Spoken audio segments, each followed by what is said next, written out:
Hi everyone, today is the 28th of February 2024.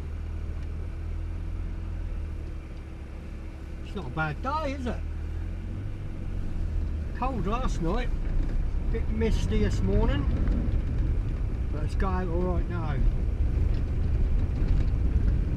So I'm now on the short drive to work. I say short drive, it's about 3 miles from here. Not as short as when I go from my house, because it's only a mile.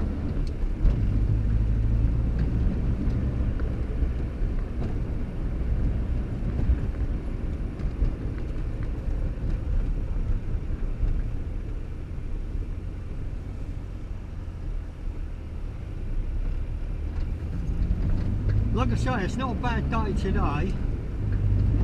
Tomorrow is Thursday, and I've got a free day tomorrow, and what I was hoping to do is take the back wheels and drums off and have a look at these brakes, give them an adjustment, check the shoes and whatever, but it's looking, according to the forecast, that it's going to rain tomorrow, so that's typical, isn't it? So it might not happen, but we will see. They don't always get it right, they sometimes change their mind when they get nearer.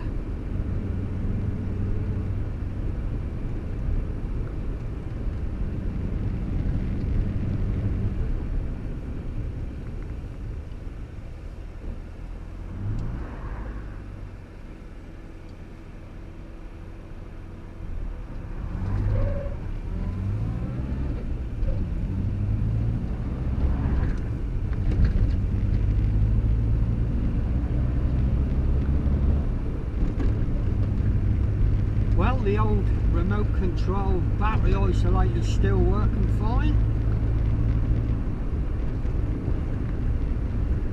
I discovered something else last night. If you turn it off, like now, I switch it off, if the car is still running and putting a charge in the battery, it won't turn off.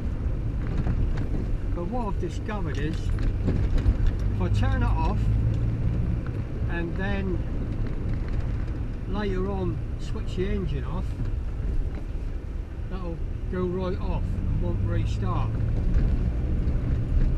You have to put the button back on.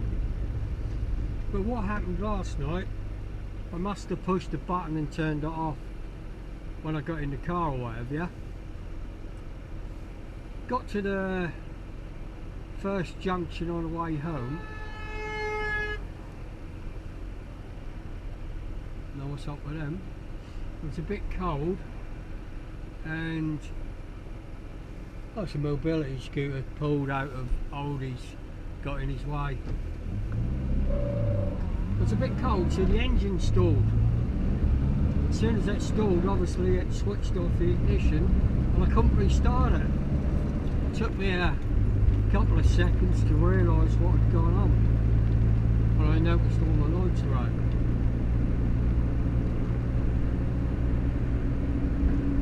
So now I normally turn it on and then chuck the key on the side of the seat here, so I don't push the button in the pocket. Although once the engine's warmed up, that wouldn't stall anyway. Oh, it's my fault, I pushed the choke in a bit early and that was quite damp and cold.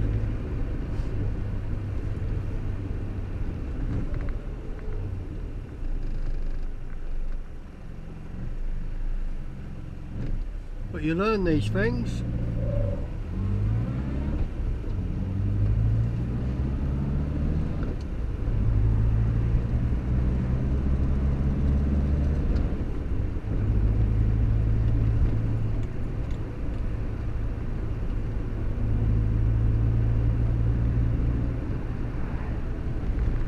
Something else I've noticed, which is probably how it should be, obviously when the engine is cold, the oil pressure goes up to 70 and goes to about 80 when you're running along about 40 miles an hour.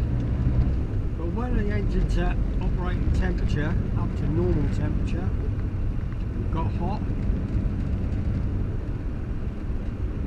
the oil pressure sits around 50 pounds psi,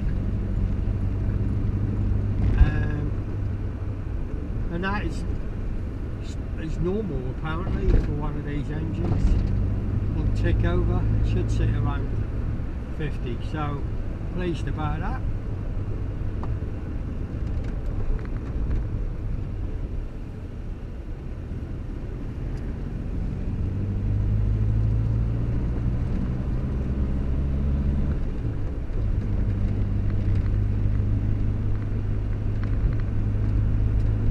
Couple of other jobs I want to do in the near future with George. I want to check the timing, because I've got a feeling I'm slightly out, or he won't start up immediately. He likes to whir over a bit. The problem is I haven't got any timing marks, because as you know, when I did the oil change I found it was leaking where the timing mark had got mullered on the bottom of the pulley, and I need to make a new timing mark, which I will put on the top, or at near the top, so I can see it from the front of the engine. But before I do that, I want to adjust the valves.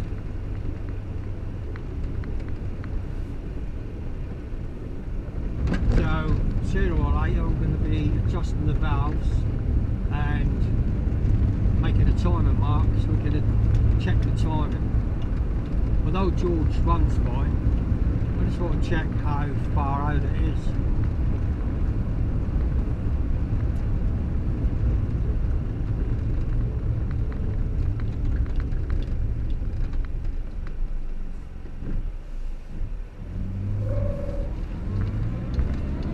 I don't think it would be far out, because like I say, it runs and pulls fine.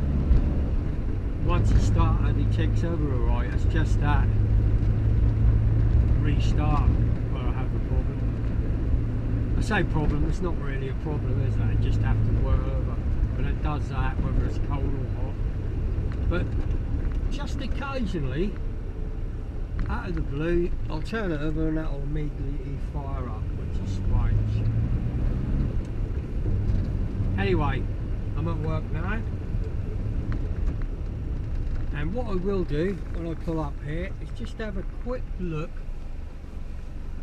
underneath where the back wheel is, to have a look how the mud flaps are put on, because one of my subscribers has asked me about how they fit on. I thought they might have some clips on or something.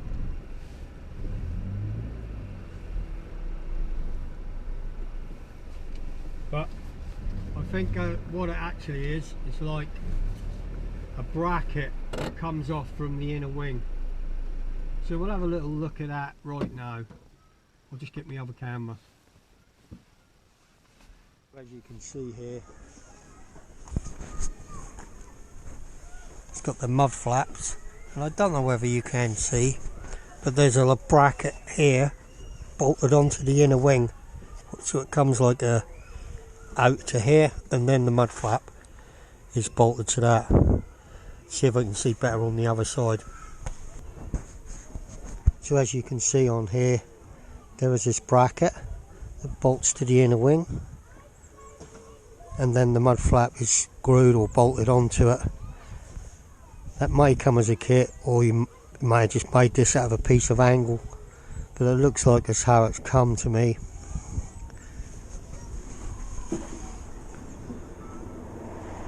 But like I say, I didn't fit them, they were fitted by previous owner when I got it back. Right, so I'm going to end this video here. So obviously it's just another drive to work, show you George is driving fine, and just get a look at that mud flap and fixing. So thanks for watching guys, I'll catch you all in the next one. Bye for now.